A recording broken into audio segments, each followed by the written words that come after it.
శ్రీ గురుభ్యో నమ. శ్రీ మహాగణాధిపతయే నమ. ఇక వృశ్చిక రాశి వారికి, ఈ రాశి వారికి ఈ నెలలో ప్రతి పనుల యందు శ్రద్ధ లేకపోవడం జరుగుతుంది. ఏదైనా అలసత్వం, చేతాన్లే, తొందర ఏమొచ్చింది అనేటువంటి ఒక అలసత్వం అనేటువంటిది ఏర్పడుతుంటుంది. దానివల్ల నష్టాలు కలగడం అనేటువంటిది ఏర్పడుతుంది వృశ్చిక రాశి వారికి. ఇష్టమైన వస్తువులు అమ్ముకోవడం కూడా జరుగుతుంది కొన్ని విషయాలలో. అన్నదమ్ములతో, స్నేహితులతో పోట్లాటలు జరగడము, విరోధాలు ఏర్పడము, ఇవి పోలీస్ స్టేషన్ల వరకు పోవడము, ఇలాంటివి జరగడానికి ఆస్కారం ఉంది. ఎవరితో మీరు మాట్లాడినా, మీరు మంచి చెప్పినా, చెడు చెప్పినా ఎదుటివాడికి అది చెడుగానే కనిపిస్తుంది. దానివల్ల పోట్లాటలు ఏర్పడతాయి. కాబట్టి సాధ్యమైనంత వరకు మౌనంగా ఉండడం మేలు వృశ్చిక రాశి వారు. అప్రమత్తంగా ఉండాలి. ప్రయాణాలు చేసేటప్పుడు మాత్రం అప్రమత్తంగా ఉండండి. అసందర్భ ప్రేలాపనలు చెయ్యకండి. మీరు అసందర్భ ప్రేలాపన చేయడం వల్ల 10 మందితో విరోధం ఏర్పడుతుంది. మీకు సమయానికి ఎవరు కూడా ఆదుకోవడానికి రాకపోవడం అనేటువంటి జరుగుతుంది. కాబట్టి ఆవేశాన్ని పొందకుండా, అసందర్భ ప్రలాపాలు చెయ్యకుండా అప్రమత్తంగా ఉంటూ కార్యక్రమాలను నెరవేర్చుకోవాలి వృశ్చిక రాశి వారు. ఈ నెలలో మీరు చేసే ప్రతి యందు, ప్రతి క్షణము ఆటంకాలు ఏర్పడేటువంటి ఒక కనబడుతూ ఉంటుంది, ఆ సందర్భం కనబడుతూ ఉంటుంది. కాబట్టి నిదానంగా, సహనంతో, శ్రద్ధతో అడుగు ముందుకేయడం చాలా మంచిది. ఇక లావాదేవీల విషయంలో చాలా జాగ్రత్తగా ఉండండి. కొన్ని గొడవలు జరగడానికి ఆస్కారం ఉంది. అవి కోర్టు వరకు పోయేటువంటి ఒక ఆస్కారం కూడా కొంత కనబడుతూ ఉంటుంది. కాబట్టి లావాదేవీల విషయంలో తగు జాగ్రత్తగా ఉండడము చాలా అవసరము. చాలా వరకు మనశ్శాంతిగా, మనస్సును ప్రశాంతంగా ఉండడానికి అభ్యాసం చేసుకోండి. తొందరపాటుతనాన్ని వదిలిపెట్టండి. అసహనంతో ఉండకండి. సహనంతో కార్యక్రమాలు నెరవేర్చుకోండి. అసందర్భ ప్రేలాపనలన్నీ కూడా మరచిపోండి వృశ్చిక రాశి వారు ఈ నెలలో. ఇక మొదటి వారం కనుక మనం చూసుకున్నట్టయితే ఆదాయం బాగానే ఉంటుంది. కులాచారములందు, అంటే మన సాంప్రదాయం నందు భక్తి శ్రద్ధలు పెరుగుతాయి. గృహ నిర్మాణానికి ఆలోచనలు చేయడం కూడా జరుగుతూ ఉంది. మంచి పనులు చేయడం వల్ల సంఘంలో గౌరవం పెరగడానికి ఆస్కారం కూడా ఉంది మొదటి వారంలో. ఇక రెండవ వారం కనుక చూసుకున్నట్టయితే కుటుంబ సభ్యులతో కలహాలు ఏర్పడడం అనేటువంటిది జరగడానికి ఆస్కారం ఉంది. బంధువులతో కూడా విరోధాలు ఏర్పడము, స్నేహితులను, ఒకరిద్దరు ముఖ్యమైన ఒక స్నేహితులను దూరం చేసుకోవడం కూడా జరుగుతూ ఉంది. జాగ్రత్త. దుర్మార్గులైనటువంటి కొందరు మీతో స్నేహితం చేయడానికి ముందుకొస్తారు. ఈ దుర్మార్గులతో స్నేహం చేసి ముందు నుంచి ఉన్నటువంటి ఒక మంచి మిత్రులను పోడగొట్టుకోవడం జరుగుతుంది. చాలా జాగ్రత్తగా ఉండడం చాలా మంచిది. దుర్మార్గుల వల్ల మీకు భయం కూడా ఉంది. అంటే దుర్మార్గులు అంటే గుండాలు కావచ్చు, ఇతరత్ర కావచ్చు, మీ స్నేహితులలోనే మీ మీద ఒక రకమైన ఒక చెడు భావన పెట్టుకొని ఉండేవాళ్ళు కావచ్చు. అలాంటి వారి వల్ల కొద్దిగా బాధలు కలిగేటువంటి ఒక ఆస్కారం ఉంది. కాబట్టి తగు జాగ్రత్తగా ఉండడం చాలా మంచిది. అతిగా, అసందర్భంగా మాట్లాడడం మంచిది కాదు.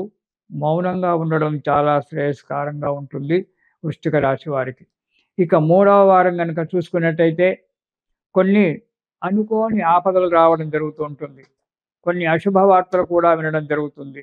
ఈ ఎప్పుడు అనారోగ్యంగా ఉండడము, లేజీతనంగా ఉండడము, చేసేటువంటి ఒక పనులలో శ్రద్ధగా చేయకపోవడము, దానివల్ల 10 మంది చేత తిట్లు పడడము, ఉద్యోగస్తులకు అధికారుల చేత మెమోలు రావడము, ఉద్యోగస్తుల యొక్క ఒత్తిడి, అధికారుల యొక్క ఒత్తిడి, ఇటు రాజకీయ నాయకుల ఒత్తిడి, ఇవన్నీ కూడా మీకు ఒకేసారి మీ పైకి రావడానికి ఆస్కారం ఉంది. కాబట్టి ప్రతి అడుగు జాగ్రత్తగా వేయడం చాలా మంచిది వృశ్చిక రాశి వారు. 2-3 వారాలలో, 3-4 వారాల్లో కూడా రాజకీయ ఒత్తిడి. కాబట్టి ఏ పని కూడా అశ్రద్ధ చేయకుండా పని యందు మనస్సు పెట్టి కార్యక్రమాలు నెరవేర్చడానికి ప్రయత్నం చేయండి.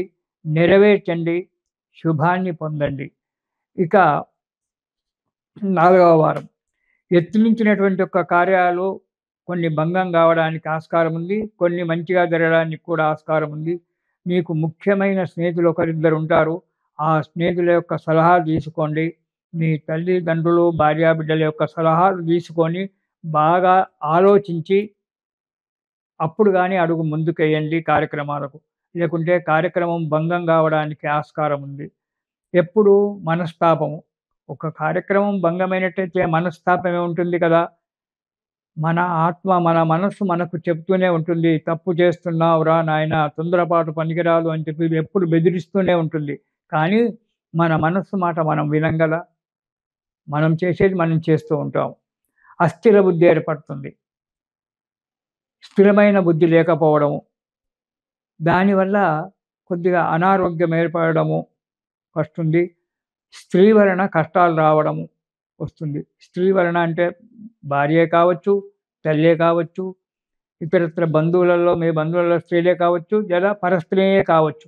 వారి వల్ల కొంత కష్టం ఏర్పడడానికి ఆస్కారం ఉంది కాబట్టి స్త్రీల పట్ల జాగ్రత్తగా ఉండండి. మాట్లాడేటప్పుడు కూడా తగు జాగ్రత్తగా మాట్లాడడం చాలా మంచిది. కొన్ని సందర్భాలు మనకు అనుకూలంగా ఉండవు కాబట్టి జాగ్రత్తగా ఉండడం మంచిది. అధిక ధన వ్యయం చేయడానికి మీరు ముందుకు అడిగేస్తారు. అధిక ధన వ్యయం చేసి ఆర్థిక పరిస్థితి దెబ్బ తీసుకోకండి. చాలా జాగ్రత్తగా అడిగేయండి. మంచి ఫలితాన్ని పొందండి. ఈ రాశి వారు ఈ నెలలో లక్ష్మీ నృసింహ స్తోత్రము కానీ, లక్ష్మీ నృసింహ కరావలంబ స్తోత్రం గాని ప్రతిరోజు పారాయణం చేయండి. ఇవి చేయడం వల్ల ఆ నృసింహస్వామి యొక్క అనుగ్రహం వల్ల మీ కష్టాలన్నీ తొలగిపోయి సుఖంగా, సంతోషంగా ఉంటారు. తిరిగి మనం వచ్చే నెలలో అంటే 2026 జనవరిలో కలుసుకుందాం. చాలామంది అంటే మీతో పాటు నేను, నాతో పాటు మీరు పనులు కాలేదు, పనులు కావడం లేదు అనేటువంటి ఒక బాధలో ఉంటాం. ఉద్యోగస్తులు చాలామంది ఉన్నారు. మంచిగా చదువుకున్నటువంటి ఒక యువకులు చాలామంది ఉన్నారు. అన్ని రకాలుగా వాళ్ళు ఇంటర్వ్యూలో పాల్గొన్నప్పటికీ ఏదో రకంగా ఆటంకం ఏర్పడి ఉద్యోగం ఆగిపోవడం అనేటువంటిది జరుగుతూ ఉంటుంది. దాంతో చాలా బాధకు గురవుతారు. నిజమే.